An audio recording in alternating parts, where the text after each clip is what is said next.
Ideas Inspired Information Podcast powered by Lok Enterprise. Here's your host, Braxton Holley.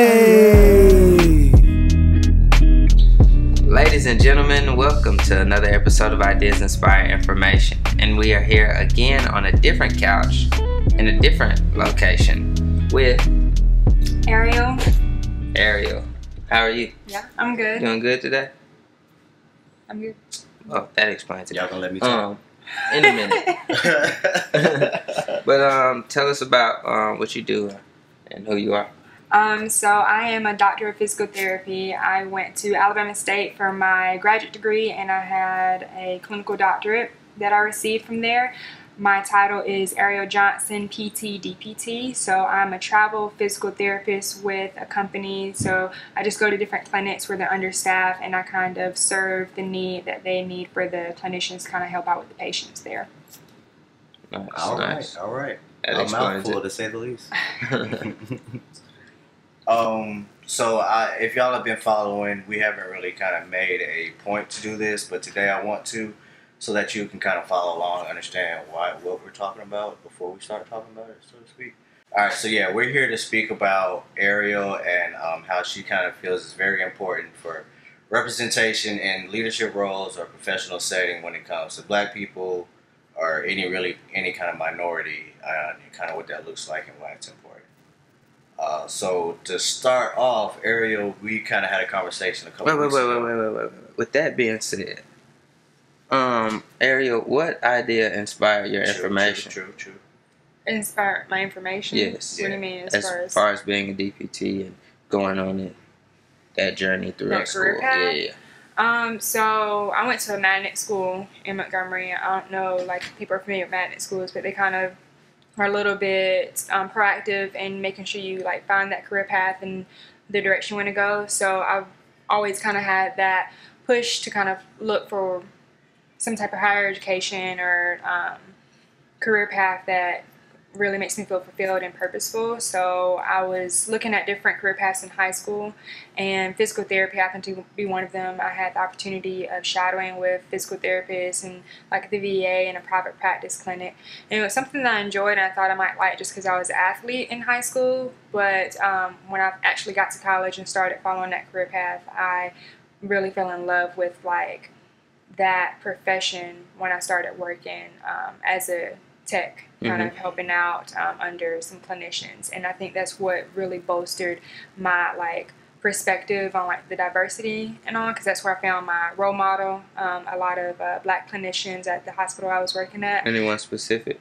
So Dr. Shanae Warrior, she was the clinician that was over me when I did my shadowing at undergrad, and she's also alumni from the same school I went to, Alabama State. Perfect. Her and Dr. Charlene Washington, they were really helpful in inspiring me to go into PT, giving me the motivation and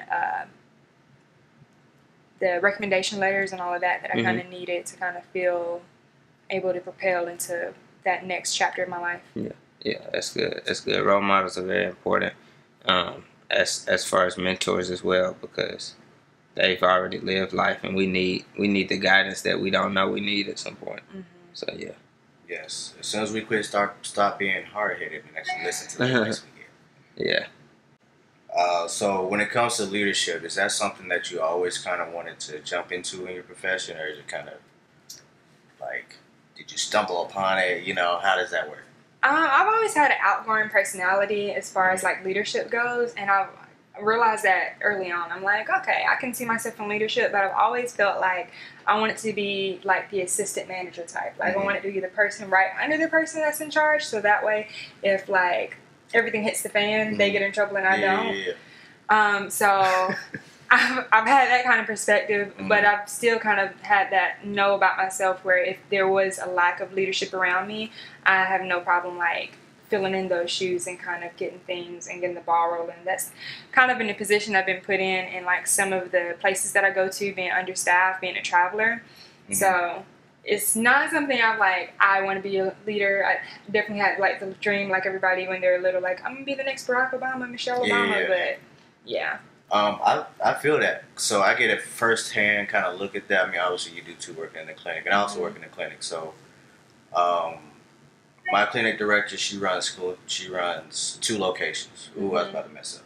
She runs 2 locations, and she is stressed out all the time. And I feel you. Like, that assistant spot might be where it's at. You can get the pay, and you don't have to worry about as many of the, like, blowback on things. So, like, I don't know. I do see myself kind of stepping into that leadership role, because eventually, though, because you do get the benefit of, like, being able to dictate the culture around you for your, like, clinicians or your coworkers and things. You get to set the tone and be able to take on that role model position too, that you watch somebody else play a significant role for in your life.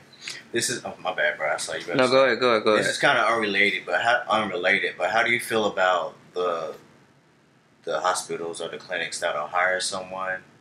They'll hire a PTA rather than a PT just so that for that pay cut, so to speak. How does that make you feel? You know, This is America. Or true. This is America. That's the capitalist like structure of the healthcare model in America. Like, it's all about the money and how much you can get, and it's not always about the most efficient way to go about things or the best. There are a lot of PTAs that are qualified for that position, but a lot of times, like, the hospital and whoever is in senior management, they are kind of taking that roundabout way, and it's just how it is sometimes. I just feel like the same work for the same pay. It's like should be for the same pay. Yeah, that's true. I did want to back up just a little bit and talk about a little more about leadership for you as a person. Has that come naturally throughout your life, or did that develop when you were playing sports? How do you, like, become a leader as a person? For me as a person, I think I had a lot of qualities that I took from my dad as far as being outgoing and speaking up. I did have to kind of grow into that for myself as far as, you know, working on group projects and everything. It was just kind of, you're still getting to know yourself and things. So I think I've always been kind of a natural leader internally, but, like, fostering that so it can really be able to shine on the outward is kind of being able to be self-aware of yourself, to because other people perceive things differently. So being confident and also know how to be a follower and play that dance between leadership and following somebody, because you can only be a good leader if you also know how to be a good team player and a good follower. Exactly. Definitely. So no. Marion Wright Edelman. Can't be what you can't see, right? Let's talk about that. Can you elaborate on what that means to you, or what kind of feelings are evoked when I say that? So I feel like that's been kind of my motto since I've become kind of into my profession and gotten working, because it really kind of highlights the whole concept that is kind of my drive and passion outside of just working. You can't be what you can't see, meaning that you, up until, 2008, we couldn't see a black president being a thing. And now that we can see it, there are a lot more little brown boys and little brown girls that can really see that as an aspiration now. So that's really meaningful to me, and it hits home for me because I kind of position myself, not even trying to extend myself with, like, certain leadership or things and reaching out things, but just trying to be visible and create visibility for other people of color to know that, like, you might not know what a physical therapist is, and you might only see our counterparts being physical therapists in whatever way that might be portrayed, but knowing that if you look like me, you can be a physical therapist as well, no matter the lack of diversity in that field. And that goes for everything in any aspect. I threw out a stat last week with Janisa. I'm not sure if it's right or not. The PT world, minorities only make up like 1% of the PT world. Yeah, I actually have I think it's only from about 2013 or maybe 2017 for the demographics on that. But yeah, it's only about 1.2%, I believe, of black people as a total for any type of diversity for people of color. It's about 5 or 6%. So the majority of it is kind of the Caucasian population that makes it up. Yeah. And I'm sorry, Mom. I'm sorry, Miss Holly. But that's low as shit. You know what I'm saying? Like, that's low as hell. And that's why, who did you say your mentor was? Dr. Shalina Washington, Dr. Shanae Warrior. Dr. Washington, Dr. Warrior, thank you so much for people like you, and eventually for people like Ariel here, who are going to, you know, have the people. She's going to have students that she deals with, and so on and so forth. So that's how, like, we make this thing popping. That's how we get this thing going. You know what I'm saying? Like, that's one of the reasons why I want to be a PT also, just to kind of give the middle finger to the man and just kind of be there for those that are behind me, so to speak. And that's like another reason why that quote means a lot to me. You can't be what you can't see, because you have a very disproportionate ratio of diverse communities serving in the healthcare population, but you're typically serving the underserved people, which is a diverse population. So to put that into words, that means you have a lot of, like, you know, Auburn graduates, they go golfing on the weekends, but they don't understand what it means to live in a food desert. Whereas when we finally have people like that look like me and you and have different backgrounds and different walks of life, you can connect with somebody that had the same upbringing as you, because let's be honest, those are a lot of people that are needing PT and needing people to go to those communities. Yeah, and I didn't even think about that aspect. It's kind of like two sides of the coin, so to speak. Yeah, definitely. What type of challenges have you seen, like, going through your process to become a DPT, as far as the demographics and everything, like going through classes or different? How's that been? I'd say, because I went to a HBCU, so I'd say that was definitely helpful as far as, like, having a close-knit community. And even though I was still a minority in my program, being at HBCU, I still had the faculty, the staff, and then those classmates that did have that same shared appreciation for me and appreciation for the school that we were at. The only challenges I could really speak to were just kind of like seeing that gap in understanding between me and, like, my counterparts, that, like, they're only coming to HBCU for school because, like, that's where they got accepted and they're just there to get a degree and get out, and knowing that those are the same people that I'm gonna have to depend on to, like, take care of, like, my grandmother and my auntie and everything. And seeing, like, and trying to make that connection, and seeing that the lack of connection in closing that gap.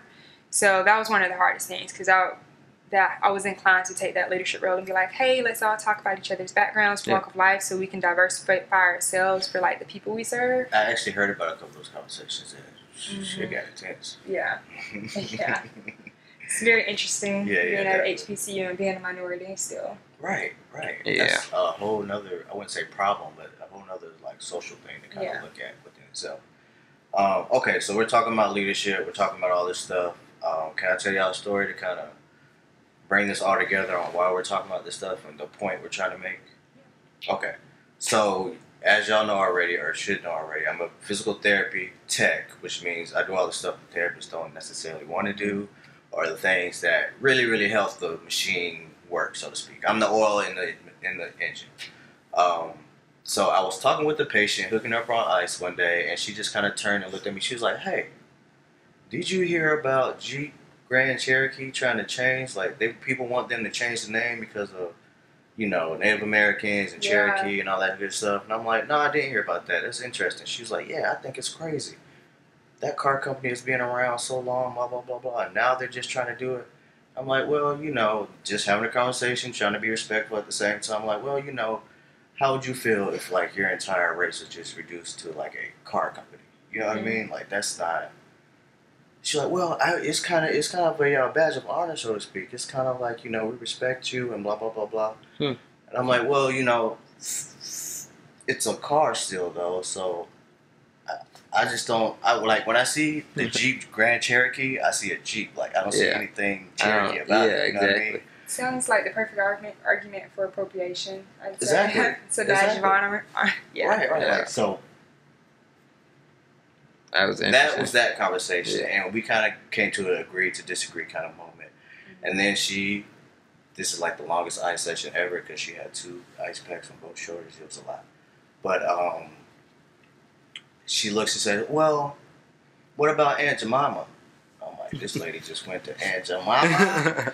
But okay, yeah, what about Aunt Jemima? I'm like, well, I think, like, you know, what it represents is kind of like what we're trying to get away from as a company or as a country, and what we should be getting away from, because she was a slave that cooked for her slave owners. She wasn't a real person. Oh, you know, actually, she wasn't a real person. She was. Yeah, it was a depiction of a man. Personalized. Yeah. As, yeah. So thank you for that. Yeah, exactly. So she wasn't even a figurative person put on this bottle to like invoke some sort of like feelings. You know what I mean? So it's like, you know, when I saw her as a little girl, I used to want to cook like her. I used to think she was the best cook and blah blah blah blah. I'm like, yeah, that's great, but she is more than a cook. I'm sure she had her own thoughts, feelings, dreams, and things that she wanted to do as a person and could not because she was shackled, chained, and beaten and fucking tortured. You know Yeah. So people have all of those good feelings and positive like relations to the whole Aunt Jemima character. Exactly. Because it did what it was supposed to. It was supposed to like make you feel good and fuzzy about like, you know, getting pancakes, and then like essentially like this black woman that was supposed to be taking care of the white kids, making pancakes and making breakfast, and like everything's like lollipops and dandy dot lines. Imagine this figurative like fist that's like has the word racism on it, and in front of it is like Aunt Jemima and whatever else that cushions the blow, so to speak, when it comes to like getting away from the real history of our country. You know what I'm saying? That's like a image. Yeah. That's a crazy image. So Ariel, I asked Janisa this a couple of weeks ago, another DPT. And I said, what was the most difficult part, like through the process? Was it like the days in and out of studying? Or is it like more working directly with patients with different personalities for you personally? As far as getting through school? Yeah. Oh, hands down, like the work-life balance, the study, and the stress. Like the only thing that got me through like the first month is knowing like if I failed something, so did my classmates. Like completely different transition from like undergrad to grad school. As far as like when you got into the clinic and everything, it was kind of like a breath of fresh air because like you got to see and do the things you actually like went to school for, but like going through it, like the tests and everything, it was kind of on the other side of the spectrum with just like textbooks, study groups and stuff that made it kind of really tough. Sounds like it was a true journey for y'all. Again, I'm going to say I'm so happy Janisa went first. Now you got some type of path to, you know. But hey, Nisa, what does this mean? You don't have to figure it out. Nah, wait until you get into the stuff where it's like, I don't know, we don't even use that. Yeah. Oh my goodness. We don't use that for real. Nah, it's gonna get confusing. Has it not been like that, like ever since school? Like, all right, we learning all this in this book, and we only gonna use the first chapter worth. It was less. Maybe that's different, probably for you. Yeah. We used a lot of what we might have learned, just applying it in a different way. It was less of we learned all of this and we're not using it. And for me personally, rather, it was more of I learned all of this, but what do I really know? I get in on the first day and I'm trying to treat a patient with shoulder impingement, and I'm just like, I know about the metabolic and endocrine system. Like, show me your lab. How do I do this? Yeah, the police. Yeah, exactly. So it was just kind of like, okay, I need to know more. So now that's where it's got me in my career, kind of thinking of furthering like my knowledge and doing residency and things like that to help. But you know, that definitely comes with experience, also. Yeah, you know, you just kind of getting into it. So yeah. We talked about that not too long ago. Do you know what you know until you need to know it? Right. Yeah. Like, it's funny because one of our professors, he would love to tell us like, you don't know what you know until you know how much you know. I don't know. One of those things. There's just a lot of words to say like you know more than you think you know. Exactly. Yeah. That brain is crazy. Yeah. DJ, you got any more to add on? No, that's it. Thank you for coming. You are well versed and articulate, and I appreciate your conversation. We very much enjoyed this sitting with you today. Ladies and gentlemen, thank you for enjoying this episode with us here with Ariel. here on Ideas Inspire Information. Don't forget to like, subscribe, and just join the conversation so we can talk more about different topics here. Until next time. Sorry for cussing, Mama. Till next time. Peace. Thanks, y'all, for having me. Shameless plug. Follow at the PT Bay. Follow the More tags. information and videos. If All you the wanna get into tags PT. will be there. We will put all the tags in there. Where we gonna put them, DJ? Over there this time. Okay, we put them over here. Have a nice day.